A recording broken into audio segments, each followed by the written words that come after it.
Bienvenue sur Enea Talk, les conversations autour de l'énéagramme. J'ai le plaisir aujourd'hui de recevoir Florian. Bonjour Florian. Bonjour. Alors dis-nous un peu qui tu es et ce que tu fais Florian. Oui, donc je travaille actuellement pour un grand centre de recherche français, le Commissariat à l'énergie atomique et aux énergies alternatives. Et je suis en train de monter une start-up dans les technologies, les deep tech en fait, des technologies un petit peu de pointe. C'est une start-up qui va proposer des solutions pour mesurer des flux de chaleur en temps réel dans des systèmes un peu complexes. Tu te reconnais dans le profil 3. Complètement, ouais. Ouais. Alors ça a été quoi ton cheminement pour arriver à ce profil ? Le cheminement, c'était en formation de coach. On a balayé un peu tous les profils. Moi, j'étais persuadé d'être neuf au départ. Et il s'est avéré qu'au final, en travaillant sur moi, en partant justement des émotions, moi je suis clairement un émotionnel, je ne suis pas du tout un instinctif. Je me suis rendu compte que j'étais 3 et que je m'intégrais en 9 et que je me désintégrais en 6, donc un 3 mu. C'est pour ça que je me reconnaissais beaucoup dans le 9 et finalement, suite à ça, j'ai beaucoup réfléchi au 3, à un peu tout ce qui s'était passé dans ma vie et effectivement, les drivers qui me mènent sont clairement des drivers de 3. Tu pourrais les... Oui, le défi, la compétition, c'est vrai que j'aime bien briller. Alors moi, je ne suis pas du tout matérialiste, mais j'aime bien montrer que je sais faire des choses difficiles, j'aime bien être dans le dur. Voilà, donc c'est ce qui m'a drivé toute ma vie, ouais, c'est clair. J'ai toujours voulu faire des choses les plus difficiles possibles par rapport aux autres, ouais, c'est clair, et montrer que je savais les faire. Et ce que tu recherches à travers ça, c'est quoi ça, tu lui donnerais quel nom ? Je dirais déjà du plaisir d'y arriver, et puis la reconnaissance, c'est clair. Ouais. La reconnaissance ? Ouais. C'est quelque chose d'important pour toi ? Ça l'était, maintenant moins. Maintenant, je pense que j'ai franchi certaines étapes, je sais de quoi je suis capable. Là, j'ai basculé, là je suis plus dans le... je sais de quoi je suis capable et je sais où je peux aller et je vais le faire et je vais montrer que je peux le faire. Ouais.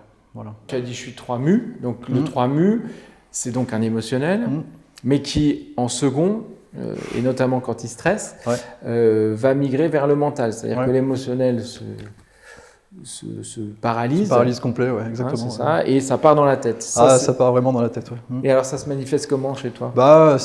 Moi dans ma tête c'est comme un peu comme une carte militaire. Hein. Il y a les points, il y a les alliés, il y a tout. Enfin, c'est quelque chose qui se fait qui change tout le temps en mouvement et je sais. J'ai toujours 10 000 scénarios dans ma tête et la difficulté pour moi c'est toujours de choisir le meilleur et si j'en choisis un, je ne m'interdis pas d'en changer par la suite si pour moi il y a un avantage, quoi. Par exemple, avant de faire quelque chose, j'ai déjà envisagé plein de scénarios possibles. Je sais très bien qu'il n'y en a aucun qui va arriver, mais si ça arrive, je suis prêt et puis ça m'aide aussi à envisager un peu la problématique dans son ensemble, quoi. Alors ça fait penser à vraiment du mental, le fait d'envisager. Les 6, par exemple, peuvent être aussi comme ça. Ouais. Et tu parlais de désintégration. Donc, quand tu vas pas bien, tu peux prendre les mauvais aspects d'un 6, par exemple. Ah oui, clairement. Ouais. Ça se traduit comment ? J'essaie d'organiser, j'essaie d'anticiper. Du coup, il y a une forme aussi un peu de... côté d'inquiétude ?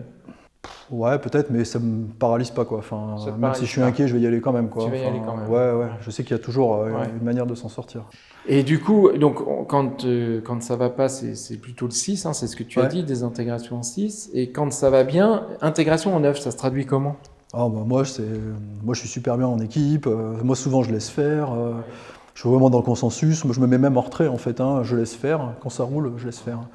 Et j'interviens que quand j'estime avoir ma place, quand il y a une difficulté ou que j'ai une valeur ajoutée, quoi.